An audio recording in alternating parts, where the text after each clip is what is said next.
तुळजापूर शहरात आज राजकीयदृष्ट्या अत्यंत महत्त्वाचा आणि उत्साहपूर्ण क्षण पाहायला मिळाला।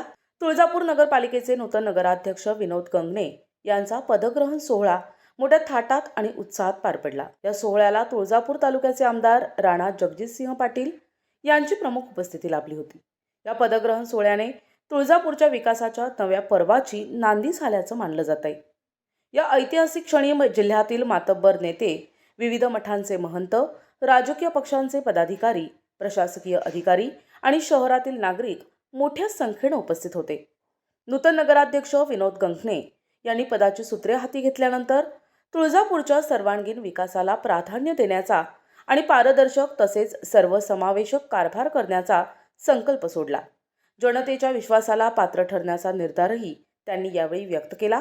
या प्रसंगी आमदार राणा जगजितसिंह पाटील यांनी नगरपालिका आणि प्रशासनाच्या माध्यमातून तुळजापूरच्या प्रलंबित प्रश्नांसाठी आणि विकासासाठी पूर्ण सहकार्य करण्याचे आश्वासन दिले। नव्या नेतृत्वाच्या या सुरुवातीमुळे तुळजापूरकरांमध्ये आनंदाचं वातावरण पाहायला मिळतंय।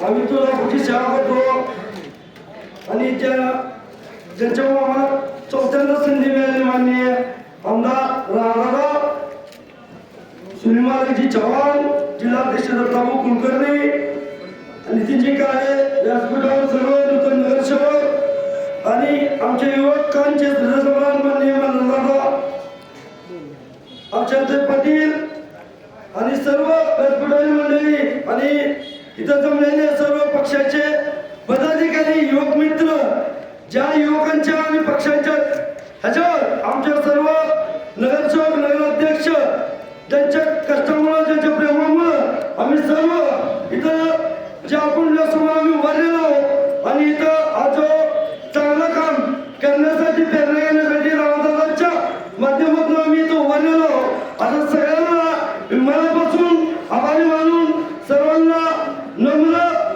विनंती करतो। आता मला थोडं बोलताना येत आहे, सगळ्यांनी समजून घ्यावं। माननीय दादांच्या सूचनेप्रमाणे नगर परिषदचा कारभार ही चांगल्या पद्धतीनंच होणार आपल्या सगळ्यांच्या समोर एवढी गावी जातो। कारण ह्याच्या आधी मी आपल्या सगळ्यांना माहिती आहे, दादांच्या नेतृत्वाखालीच की 3 वेळेस पहिल्यांदा आपण आम्हाला सर्वांना काम करायची संधी दिलेली आहे। त्या संधीच्या जेव्हा तुळजापूरचा विकास झालेला आहे, पण एवढा आता एवढा चांगला आहे की दादा सोबत असताना आम्ही 3 वेळेस सत्तेत नव्हतो, दादा आता आहे आम्ही सत्तेत आहोत। आणि तुम्ही जी तुळजापूरचा जी चेहरा मला ते बदलणार आहोत, मला आत्मविश्वास आहे की तुमची जी श्रद्धा आहे त्या श्रद्धेच्या पोटी तुळजापूरचा विकास होणार म्हणजे होणार आणि चांगला होणार। कारण तुम्हाला मी एवढं जवळून पाहिलेलं आहे की मला तुमचा स्वभाव, तुमचे विचार मला माहिती आहेत आणि लोक ज्या पद्धतीने मी काय बाकीचं बोलणार नाही, पण तुम्हाला बघून आमची टीम जे तुम्हाला एकदा बसल्याची हसती आहे, कारण तुमच्या हास्यामध्येच आमचा विषय आहे एवढं आम्हाला माहिती आहे। कारण तुमच्यापासून जी मला प्रेरणा मिळते सगळ्या आमच्या जवळच्या मित्रांना, कार्यकर्ता, वडीलधाऱ्यांना सगळ्यांना माहिती आहे, पक्षांच्या पदाधिकाऱ्यांना सुद्धा माहिती आहे।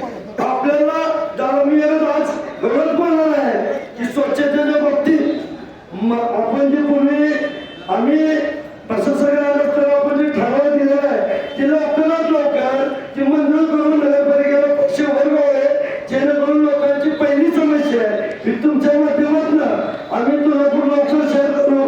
कारण जी आपल्याला जे पैसे म्हणजे देणार नाही ते आपण 2दा ठराव घेतलेला आहे, त्याची सेक्युलर ठराव घेऊन ते तत्काळ आम्हाला ते पैसे वर्ग करून स्वच्छतेला मार्ग रिकामा करावा एवढं सांगतो, इथं सांगतो, जास्त काही बोलत नाही। आणि दादा सगळं देणार आहे, कारण मी दादाला आमची टीम करून घेतल्याशिवाय बसणार एवढं बोलतोय तर सांगतो।